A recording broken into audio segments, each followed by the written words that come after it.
నెల్లూరులో లారీ బీభత్సానికి ఇటు ముగ్గురు ప్రాణాలు పోయాయి. మరో ముగ్గురు హాస్పిటల్లో చావు బతుకుల మధ్య చికిత్స పొందుతున్నారు. ఎన్టీఆర్ నగర్ దగ్గర జాతీయ రహదారిపై వెళ్తున్న ఒక లారీ అతి వేగంతో అదుపు తప్పి ఓ ఆటోను కొన్ని బైక్స్ ను ఢీకొట్టి ఆ తర్వాత రోడ్డు పక్కన మొక్కజొన్న పొత్తులు అమ్ముకుంటున్న వ్యక్తిపై దూసుకు వెళ్ళింది. ఈ ఘటనలో ముగ్గురు అక్కడికక్కడే ప్రాణాలు కోల్పోయారు. మరో ముగ్గురు తీవ్ర గాయాలతో హాస్పిటల్లో చికిత్స పొందుతున్నారు. ఇప్పుడు మరికొందరైతే ఈ ప్రమాదం నుంచి స్వల్ప గాయాలతో బయటపడ్డారు.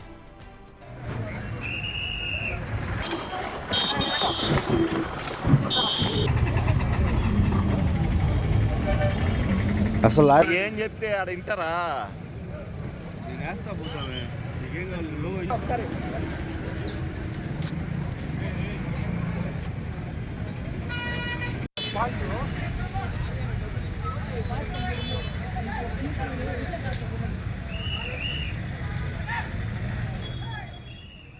నెల్లూరులో ఒక కంటైనర్ లారీ బీభత్సానికి ముగ్గురి ప్రాణాలు పోయాయి. ముగ్గురు హాస్పిటల్లో చావు బతుకుల మధ్య చికిత్స పొందుతున్నారు. ఇప్పుడు మరికొంతమందికి గాయాలతో బయటపడ్డారు. విజువల్ చూస్తున్నాము. ఒక్కసారిగా దూసుకొచ్చిన కంటైనర్ లారీ అక్కడ పక్కనే అమ్ముకుంటున్న మొక్కజొన్నలు అమ్ముకుంటున్న వ్యక్తిపైకి కూడా దూసుకు వెళ్ళింది. ఇటు బుక్స్ మనం చూస్తున్నాము. పొద్దున్నే కూడా ప్రతి ఒక్కళ్ళు ఆఫీసులకు స్కూళ్లకు వెళ్లే సమయంలో ఈ బీభత్సం జరిగింది. అక్కడ మొత్తం 6 రిస్క్ లో ఉన్నారు. ముగ్గురు తమ ప్రాణాలను కోల్పోయారు. ముగ్గురు చావు బతుకుల మధ్య చికిత్స పొందుతున్నారు. దీనికి సంబంధించిన అప్డేట్స్ మా ప్రతినిధి సురేంద్ర అందిస్తారు. సురేంద్ర, చెప్పండి, అసలు ఆ కంటైనర్ లో ఉన్న ఆ డ్రైవర్ ని అదుపులోకి తీసుకున్నారా? ఆ డ్రైవర్ మద్యం సేవించున్నాడా? అసలు అప్డేట్స్ ఏంటి? నగరంలోనే ఎన్టీఆర్ నగర్ వద్ద జాతీయ రహదారి పైన ఘోర రోడ్డు ప్రమాదం చోటు చేసుకుంది. ఈ యొక్క ప్రమాదంలో ఈ యొక్క కంటైనర్ అంటే DCM లారీ చేపల లోడుతో కావలి వైపు హైవేలో వెళ్తున్నటువంటి నేపథ్యంలో ఇటు అక్కడ పక్కనే రోడ్డు పక్కన ఉన్నటువంటి జాతీయ రహదారి పైన పక్కనే ఉన్నటువంటి ఈ యొక్క సంఖ్యలు బండి అక్కడ వ్యాపారం చేసుకుంటుంటారు. టాటా ఏసీలో కూడా టెంకాయలు పెట్టుకుని ఇక్కడ వ్యాపారం చేసుకుంటుంటారు. అయితే స్పీడ్ గా వచ్చినటువంటి DCM ఒక్కసారిగా ఇక్కడ ఉన్నటువంటి చెట్టుని ఢీకొనడం, అదేవిధంగా ఆ చెట్టుకున్న వాళ్ళు సంఖ్యలు బండి పెట్టుకునడం, అదేవిధంగా టెంకాయలు బండి పెట్టుకుని ఉండడం, ఒక్కసారిగా ఆ యొక్క చెట్టు కొమ్మ విరిగిపడడం, ఈ DCM స్పీడ్ గా ఆ యొక్క సంఖ్యలు బండిది ఆ యొక్క DCM దాంతో పాటుగా పక్కన ఉన్నటువంటి 3 బైకులు గుర్తుకుంటూ ఇక్కడికిక్కడే స్పాట్ లో ముగ్గురు మృతి చెందడం జరిగింది. అయితే ఇక్కడ దాదాపుగా 7 మంది ఇక్కడ ఉన్నట్టుగా తెలుస్తుంది. అయితే ఈ DCM కు సంబంధించినటువంటి వ్యక్తి అక్కడ నుంచి పరారైనటువంటి ప్రయత్నం చేస్తున్నటువంటి క్రమంలో అక్కడి నుంచి వీరంతా కూడా వెళ్ళిపోవడం జరిగింది. అయితే ఆ డ్రైవర్ పరిగెత్తేటువంటి ప్రయత్నం చేస్తే అక్కడ ఉన్నటువంటి స్థానికులంతా కూడా అక్కడికి వెళ్ళిపోయిన ఆ డ్రైవర్ ని పట్టుకోవడం జరిగింది. అయితే స్పాట్ లో ముగ్గురు మృతి చెందడం, మిగతా ముగ్గురు కూడా ఈ యొక్క ప్రభుత్వ ఆసుపత్రికి కూడా తరలించి ఉన్నారు. ఆ యొక్క ఆసుపత్రిలో వారు చికిత్స పొందుతున్నట్టు తెలుస్తారు. ఇక్కడికి పోలీసులు వారంతా కూడా ఇక్కడికి చేరుకొని ఆ యొక్క యాక్సిడెంట్ తెలుసుకుంటా ఉన్నారు. అయితే డ్రైవర్ DCM వ్యాన్ డ్రైవర్ కి అయితే ఎలాంటి ప్రమాదం లేదు. ఆయన అదనగించేటువంటి ప్రయత్నం చేసినట్టు కూడా ఇక్కడ ఉన్నటువంటి స్థానికులు కూడా పట్టుకోవడం జరిగింది. అయితే ముఖ్యంగా ఇక్కడ సంఖ్యల బండి పెట్టుకొని అమ్ముకుంటున్నటువంటి వారు, అదేవిధంగా DCM ఏదైతే టాటా ఏసీ ఉందో ఆ టాటా ఏసీ సంబంధించి ఇక్కడ మనం చూడొచ్చు. ఇక్కడ పూర్తిగా ధ్వంసమైనటువంటి కంకులు బండి ఏదైతే ఆ బండి చెక్క బండి ఏదైతే ఉంటుందో ఆ బండి పూర్తిగా నుజ్జు అయిపోయింది. ఆ బండి దగ్గర ఉన్నటువంటి వ్యక్తి, దాంతో పాటుగా వద్ద ఉన్నటువంటి టాటా ఏసీ వద్ద ఉన్నటువంటి వ్యక్తి, మరోవైపు బైక్ లో ఇక్కడ సాపుకొని ఉన్నటువంటి వ్యక్తి ఇక్కడికి వచ్చి మృతి చెందినట్లుగా తెలుస్తా ఉంది. అయితే మిగతా హాస్పిటల్ కి తరలించారు. అయితే దీనికి సంబంధించి ఇప్పటికే పోలీసులంతా కూడా ఇక్కడికి చేరుకొని ఇక బాడీలను కూడా ఇప్పుడే పోస్ట్ మార్టం నిమిత్తం తరలించడం జరిగింది. తరలించినటువంటి క్రమంలో ఇప్పటికే ఆ యొక్క హాస్పిటల్ వద్ద ఉన్నటువంటి వారికి కూడా అక్కడికి నేరుగా పోలీసులు చేరుకొని అక్కడికి మెరుగైనటువంటి వైద్యం అందించేటువంటి ప్రయత్నం చేస్తున్నారు. అయితే వాళ్ళ పరిస్థితి కూడా విషమంగా ఉన్నట్లయితే తెలుస్తా ఉంది. అయితే ప్రస్తుతానికి ముగ్గురు మృతి చెందారు. స్పాట్ లోనే ముగ్గురు మృతి చెందడం జరిగింది. ఇక్కడ మనం చూడొచ్చు ఈ యొక్క బైకులు ఇక్కడ ఆపుకున్నటువంటి బైకులు ఇవి. ఇక్కడ ఈ బైకులు ఒకసారిగా కూడా DCM వ్యాను ఏ విధంగా కొమ్మలతో కూడా భారీ కొమ్మలను గుద్దుకొని ఆ యొక్క కొమ్మలంతా కూడా ఈడ్చుకొని దాదాపుగా ముందుకి దాదాపు ఒక 10 మీటర్ల మేర వచ్చినటువంటి పరిస్థితి. అయితే ఇక్కడ ఆ యొక్క టాటా ఏసీతో పాటు ఆ కంకుల బండి వద్ద ఉన్నటువంటి వ్యక్తులు ఎవరైతే ఉన్నారో వారు ముగ్గురు స్పాట్ లో మృతి చెందారు. ఈ మృతి చెందినటువంటి క్రమంలోనే ఆ బాడీస్ ని ఇప్పుడే ఆ యొక్క పోస్ట్ మార్టం నిమిత్తం కూడా ట్రాక్టర్ లో పోలీసులు తీసుకెళ్లడం జరిగింది. అక్కడ వారికి పోస్ట్ మార్టం కూడా చూస్తారు. అయితే హాస్పిటల్ లో ఉన్నటువంటి వారి పరిస్థితి అయితే ప్రస్తుతానికి విషమంగా ఉన్నట్లయితే తెలుస్తా ఉంది. మనం ఇక్కడ గమనించవచ్చు.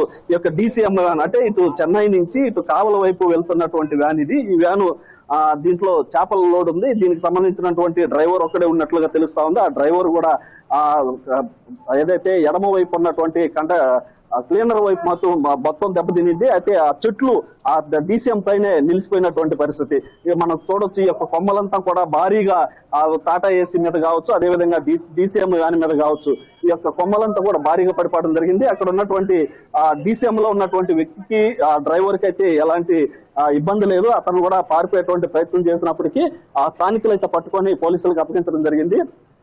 అయితే ప్రధానంగా ఇక్కడ కంకుల బండి మీద కంకులు అమ్ముకునేటువంటి బండి వద్ద ఎవరైతే ఉన్నారో అక్కడికి వచ్చినటువంటి కొనుగోలు చేసినటువంటి వ్యక్తులు అక్కడ పెట్టుకొని ఉండడం జరిగింది. ఆ బైకులను కూడా భారీగా స్పీడ్ గా వచ్చినటువంటి అతివేగంతో వచ్చినటువంటి ఈ వ్యాను ఎప్పుడైతే ఢీకొనిందో ఒక్కసారిగా భయంకరమైనటువంటి శబ్దం రావడంతో చుట్టుపక్కల అంటే ఇది హైవే కాబట్టి కొంచెం దూరంగా వ్యక్తులు ఉన్నారు. వారు పరిగెత్తుకుంటూ వచ్చేసరికి అప్పటికే ఇక్కడ ముగ్గురు స్పాట్ లో చనిపోయినటువంటి పరిస్థితి అయితే మనం చూస్తా ఉన్నాం.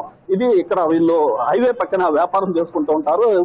ఈ యొక్క వ్యాపారం చేసుకొని కోట కొడుకునేటువంటి వీరు ఒక్కసారిగా మృతువాత పడడంతో ఈ యొక్క 3 కుటుంబాల్లో విషాద ఛాయలు అనుకున్నాయి. వారి కుటుంబ సభ్యులు కూడా ఇప్పటికే ఇక్కడికి చేరుకొని కన్నీరు అవుతున్నటువంటి పరిస్థితి. అయితే ఇక్కడ భారీగా కావడంతో ఒక ఘోర రోడ్డు ప్రమాదం చోటు చేసుకోవడంతో చాలా మంది ఇక్కడికి వచ్చి ఈ యొక్క ప్రమాదానికి సంబంధించినటువంటి విజువల్స్ అన్నింటినీ కూడా గమనిస్తా ఉన్నారు. చాలా మంది స్థానికులను ఇక్కడ మనం గమనించవచ్చు. వీరంతా కూడా ఈ యొక్క యాక్సిడెంట్ తెలుసుకొని ఈ యొక్క ప్రమాదానికి గల కారణాలు ఏంటని చెప్పి కూడా ఇక్కడ ఎవరైతే తెలుసుకుంటా ఉన్నారు. అయితే ఇప్పటికీ హాస్పిటల్కి వెళ్ళినటువంటి వారి పరిస్థితి పైన కూడా ఆరాధిస్తా ఉన్నారు. ఇక్కడ పోలీసులు కూడా భారీగా చేరుకొని ఉన్న నేపథ్యంలో సార్ ఎలా జరిగింది సార్ యాక్సిడెంట్ ఇప్పటికి ఎంత మంది వచ్చింది? అయితే ఇటు పోలీసులు కూడా ఈ యొక్క చనిపోయినటువంటి వారికి సంబంధించినటువంటి వివరాలను అయితే సేకరిస్తున్న క్రమంలో వారి బంధువులు ఇక్కడికి వచ్చినటువంటి క్రమంలో ఇక్కడ వారి బంధువులతో కూడా DSP కూడా మాట్లాడుతూ ఉన్నారు. ఆ యొక్క సంబంధించి వారు ఎక్కడ ఉన్నారు ఏంటనేటువంటి సార్ ఎలా జరిగింది చనిపోయినటువంటి గుర్తించడం జరిగింది. అతను పైన ఉన్నాడు, అతను చనిపోయాడు పాలకొండ డీటెయిల్స్ గా తెలియదు. డ్రైవరు నిద్రలో ఉండి చెట్టు కొట్టేట్టు సార్ ఇప్పుడు ముగ్గురు మృతువాత పడినట్టు తెలుస్తా ఉంది. ఇంకా మిగతా హాస్పిటల్కి వెళ్ళినటువంటి పరిస్థితి ఏ విధంగా ఉంది సార్? అది ఇక చూసిన తర్వాత చెప్తామండి. అయితే చూస్తాం కదా ఇక్కడ DSP అదేవిధంగా CL ఆధ్వర్యంలో ఈ యొక్క జరిగినటువంటి ప్రమాదానికి కూడా ఆయన నిద్ర మత్తులో ఉండటంతోనే ఈ యొక్క ప్రమాదం జరిగినట్టుగా పోలీసులు చెప్తా ఉన్నారు.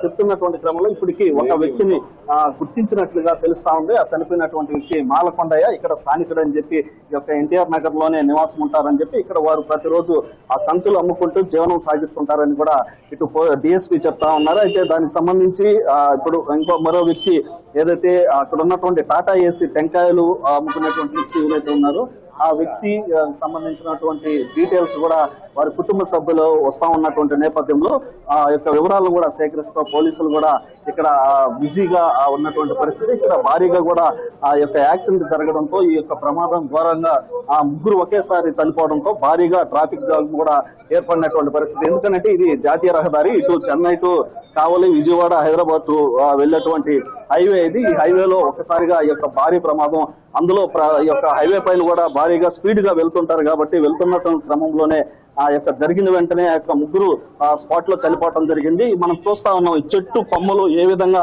విరిగిపడ్డాయి అనేది ఇక్కడ మనం గమనించవచ్చు. ఇక్కడ భారీ కొమ్మ దాదాపుగా ఎంతలా ఉందో మనం చూడవచ్చు. ఎంత స్పీడ్ తో వచ్చుంటే ఈ యొక్క చెట్టు కొమ్మని గుద్ది ఆ యొక్క చెట్టు కొమ్మల DCM వ్యాన్ ఏదైతే ఉందో ఆ DCM పైన కావచ్చు, అదేవిధంగా ముందు పక్క ఉన్నటువంటి అద్దం వైపు కావచ్చు, అంతా కూడా ఆ ప్రమాదం భారీగానే జరిగింది. అయితే ఆ హాస్పిటల్కి వెళ్ళినటువంటి వారి పరిస్థితి కూడా విషమంగా ఉందని తెలుస్తా ఉంది. ఇక్కడ స్పాట్ లో మరో వ్యక్తి కూడా ఉండడం జరిగింది. ఆ వ్యక్తితో కూడా మాట్లాడుతున్నారు. ఎలా జరిగింది, మీరు ఎప్పుడు గమనించారు దీన్ని? ఫస్ట్ చూసింది అప్పుడు ఇక్కడ మామూలుగా మొక్కజొన్న కంకులంగా టెంగాలంగా రెగ్యులర్ గా చూస్తుంటాం. మా ఇంటి పక్కనే గ్రౌండ్ లో ఖాళీగా ఉన్నాను, అప్పుడు చూశాను. ఇక్కడ ఉన్న వాళ్ళకి కాకుండా బయట వాళ్ళకి ఎవరు నాకు తెలియదు దెబ్బలు తగిలింది. అయితే నలుగురికి అయితే బాగా చాలా సివియర్ చేశాయి. ఎవరెవరు అనేది క్లారిటీ లేదు. ఇక్కడ బైకులు చల్లా చెదరైపోయినాయి. ఆ బైకులు వీటి కోసం వచ్చుకుంటారేమో, మొక్కజొన్న కంకుల కోసం టెంకాయ నీళ్ళ కోసం ఆగుంటారు. మీరు రెగ్యులర్ గా చూస్తుంటారు? రెగ్యులర్ గా చూస్తాను. స్థానికులేనా? నేను పక్కనే ఎలాంటి శబ్దం వచ్చింది? బాగా డమ్మన్ సౌండ్ వచ్చింది. పక్కనే ఉన్నా డ్రైవర్ పారిపోతుంటే ఆయన పట్టుకొచ్చి నేనే డ్రైవర్ పారిపోతున్నాడు. పారిపోతుంటే తీసుకొచ్చి ఉన్నది ఒక డ్రైవరే. మొత్తం ఓవరాల్ ఇక్కడ ఎంతమంది ఉండొచ్చు? 7 మంది.